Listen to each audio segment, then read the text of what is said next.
Oh, shoot. Did you hit play already? Yes. We probably should introduce ourselves. Should we? Go ahead.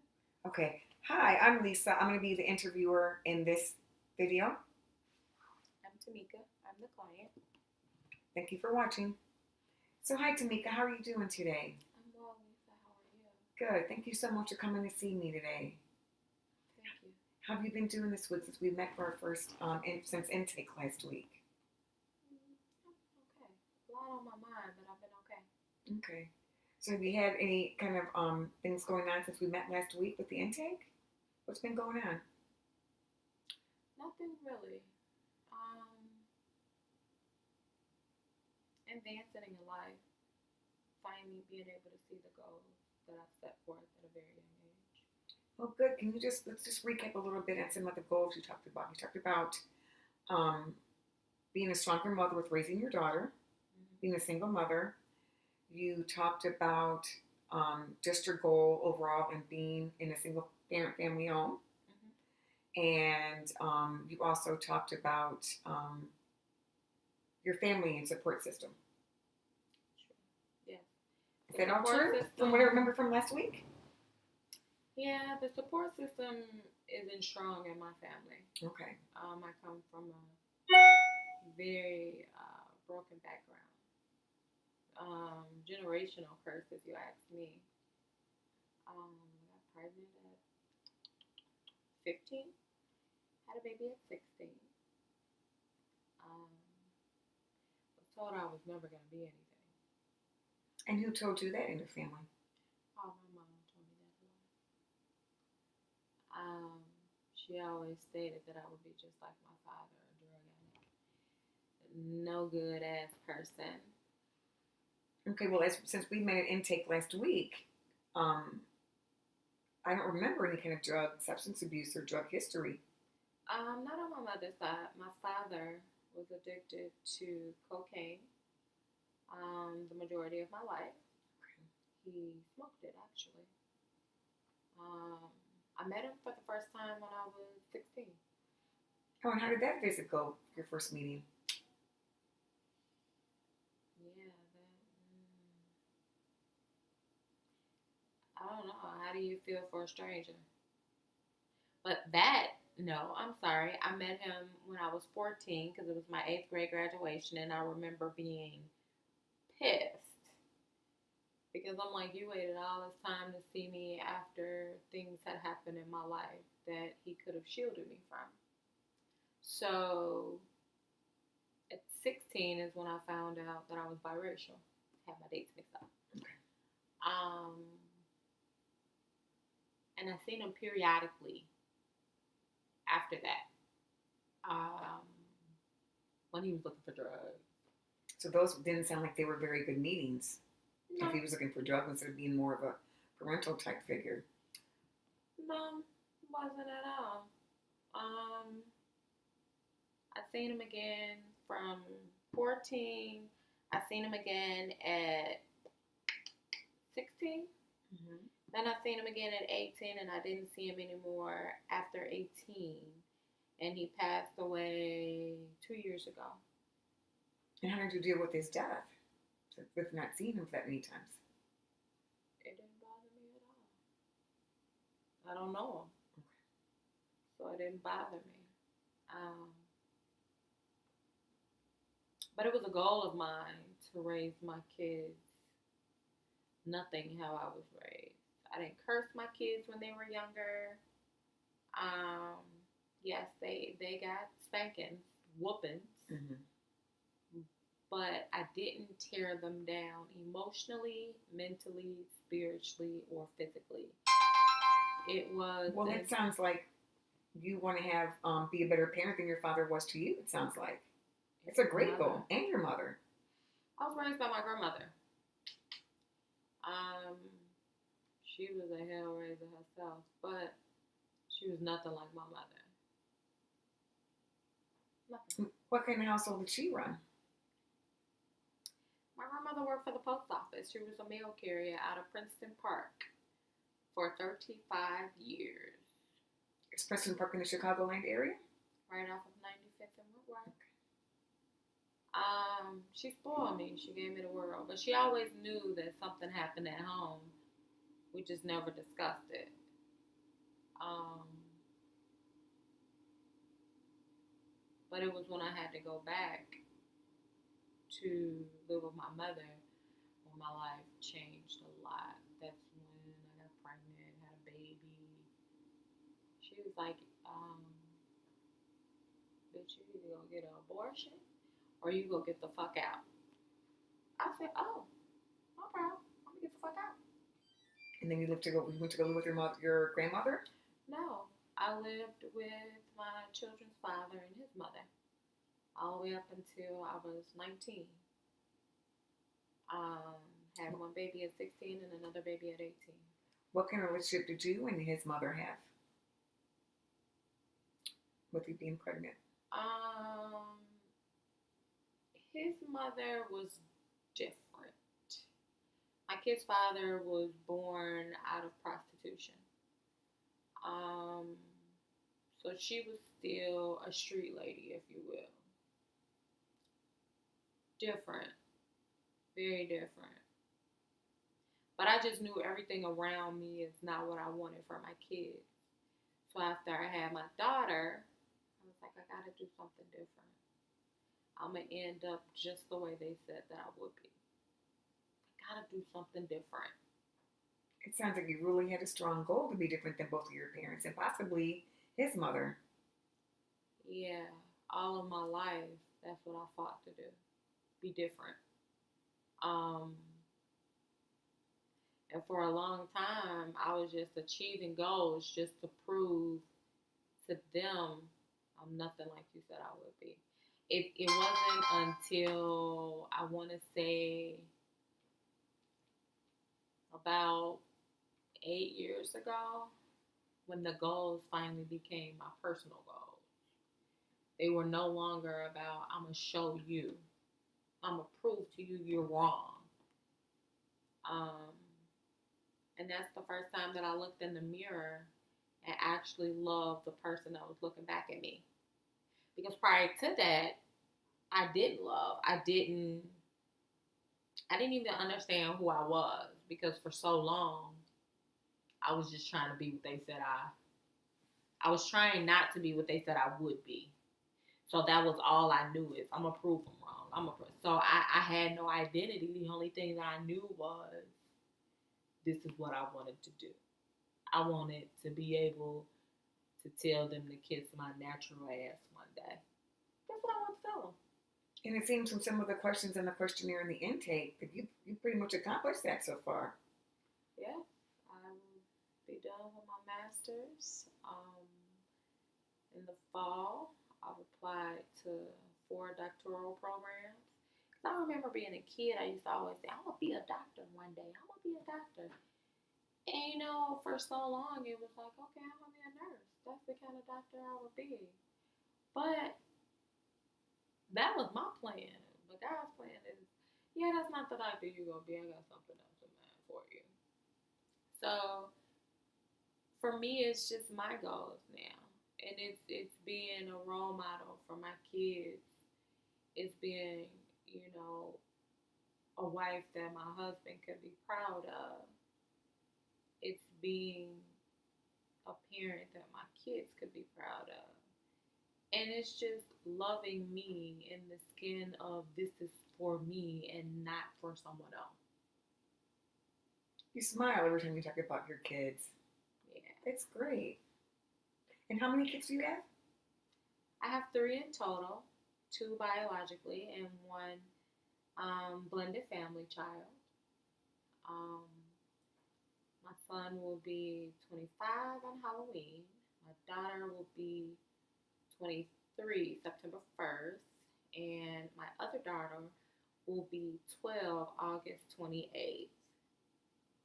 Congratulations. Looks like you have a lovely family. Do you ever find it challenging with three of them at that age in their 20s, or is it kind of easy with them being in their 20s for you? I'm still learning how to cut the cord. I haven't learned how to do that yet. I'm still in full mommy mode, even at the age that they're at. wanting to protect them from everything bad, wanting to save them from themselves and everybody else. Um, no, it's not hard.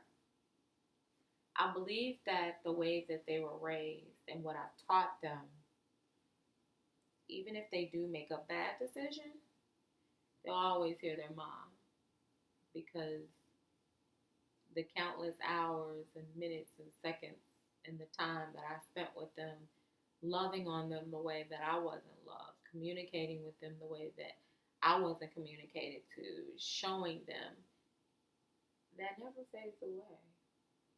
It seems like you've done a great job with communicating with them and giving them the tools or letting them know that you want to communicate with them, unlike what you were raised and how your family background was. I prided myself on that.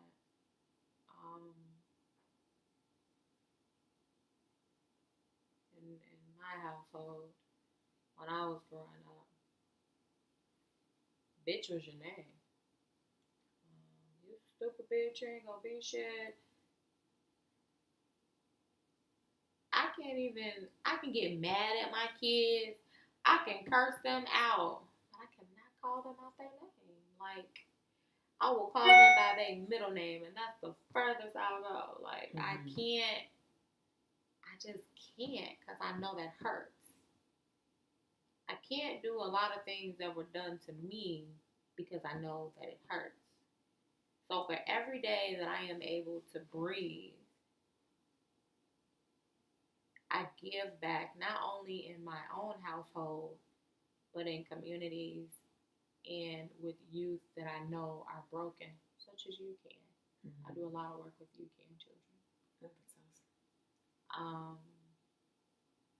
I know what that dark place feels like. Now, when you mentioned a few minutes ago about cutting the cord, when the kids either do something or when they go out or what have you ever communicated with them with what kind of past you have had, or do they just know how you are as a mom and what morals or values you're teaching them as young adults? Funny. I never come out and say, well, mommy, mommy, mommy, mommy. I incorporate their experience with what I've been through. So they find out things about mommy through their mistakes. So if they do something and I'm like, oh, son, no. They know when I start calling them son, daughter, I get that neck roll, that look, they already know it's a problem. But for me, I don't do that because do we ever really listen to our parents? No. So when I talk to them, is I've been there, I've done that. You ain't been nowhere. You ain't did nothing, mommy. Mommy did this. Mommy did that. This is what happened. When my kids were small, I used to always tell them, I wasn't careless at all when I got pregnant at 16. I wanted a baby. I wanted somebody to love me, and I loved them back. So it wasn't that I was careless. It wasn't that I didn't know how to take the pill. I did. I didn't want to. I wanted something of my own to fill that hole, that gap. Do you think it had to do with your father and let's use the word lack of love or lack of affection from your biological father? I don't think it had nothing to do with him. Okay. It had everything to do with why my mother hated me so much. And as I got older, I understood it was because she hated my father. So, I don't know. You think you remind her of your father? Oh, I'm a split image of him. Physical features and everything? Split image of that man. Split image of him.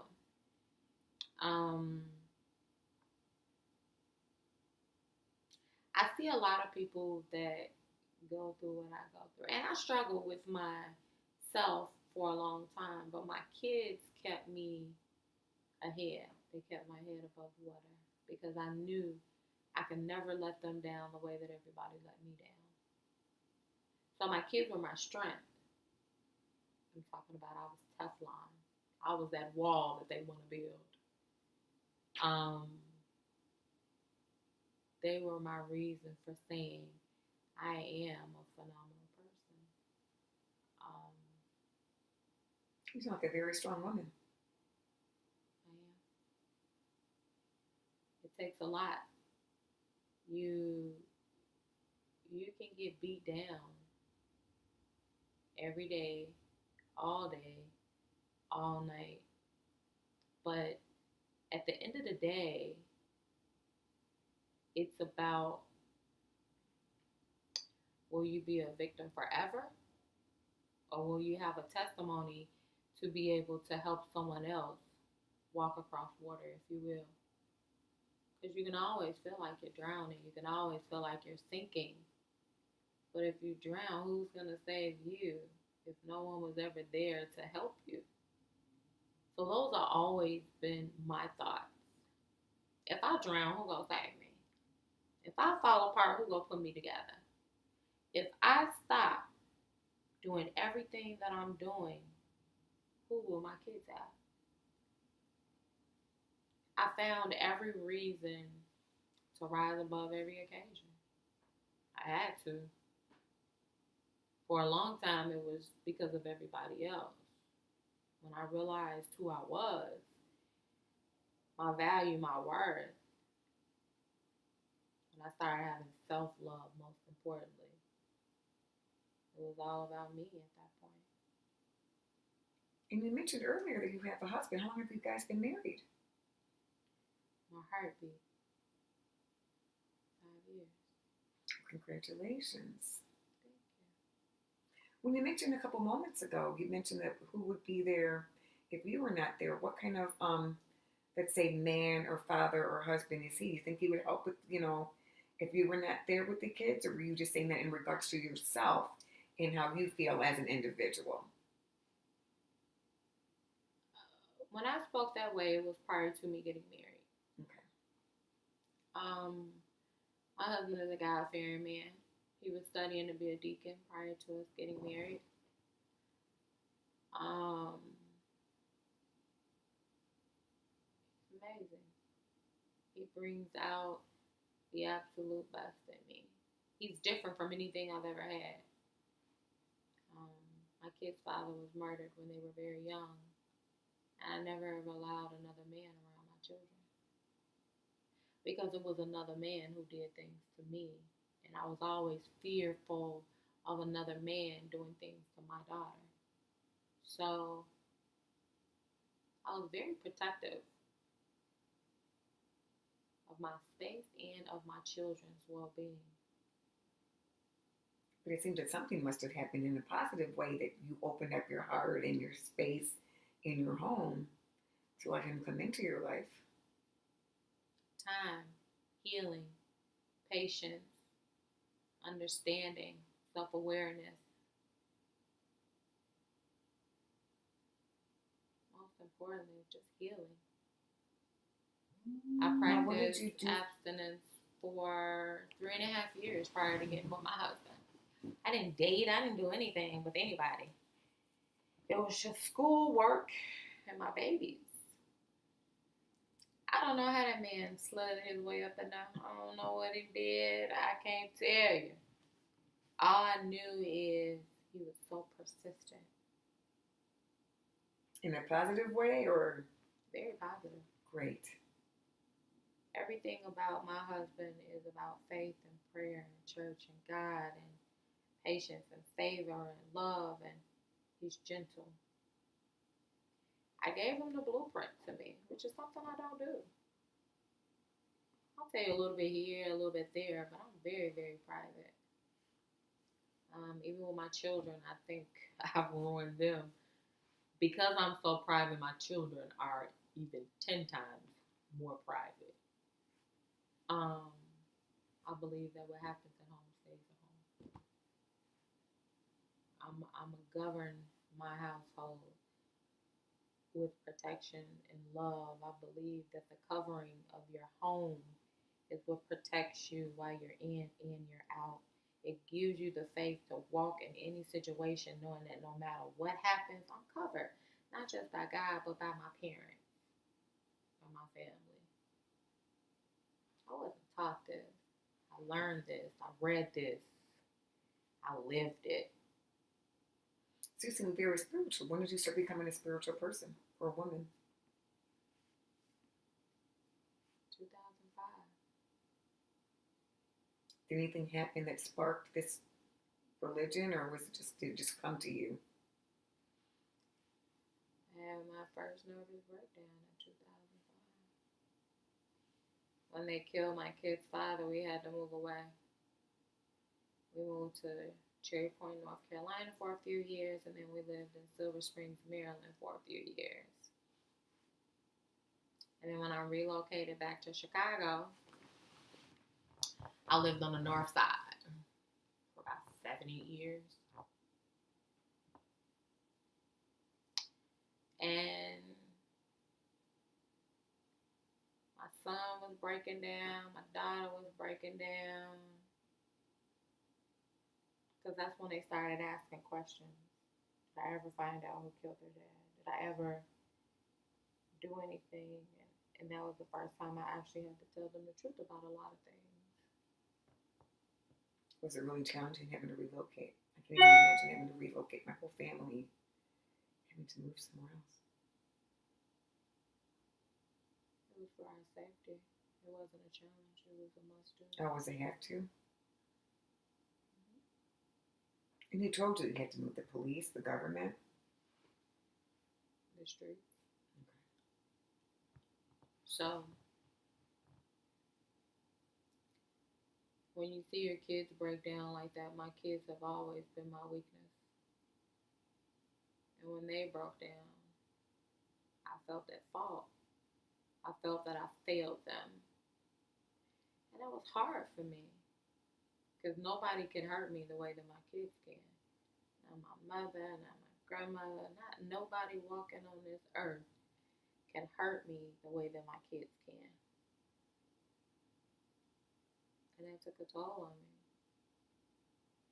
And I'll never forget, the first church I walked into was called Faith. It was a non-denominational church on Grace Street, Grace and Broadway, right next to IHOP. And I just cried.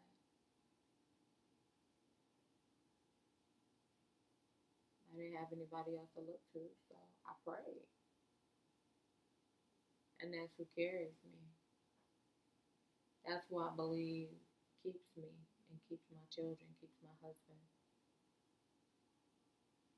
And that's what I ride on. You know what? Let's end on that note. It's a good segue to end on tonight for tonight's session. Thank you. So what I'm hearing is that you're very spiritual. You have come a long way with your goals. Because I heard you mention earlier that you have a plan to get three applications for doctorate. I felt about 3. Yeah. 3, yes, and that you're getting your master's. Mm-hmm. And that's great that you've accomplished all those goals. Thank you. It's fantastic. So why don't we make a scheduled time to meet sometime next week, and then we can go over more. We can continue more of the spirituality talk and the discussion of you and your children with how you came back to find that church. Cool beans. Okay. Well, thank you so much for coming to me, and I will see you in a week. See you in a week. Okay. Have a great night. You too. Bye-bye.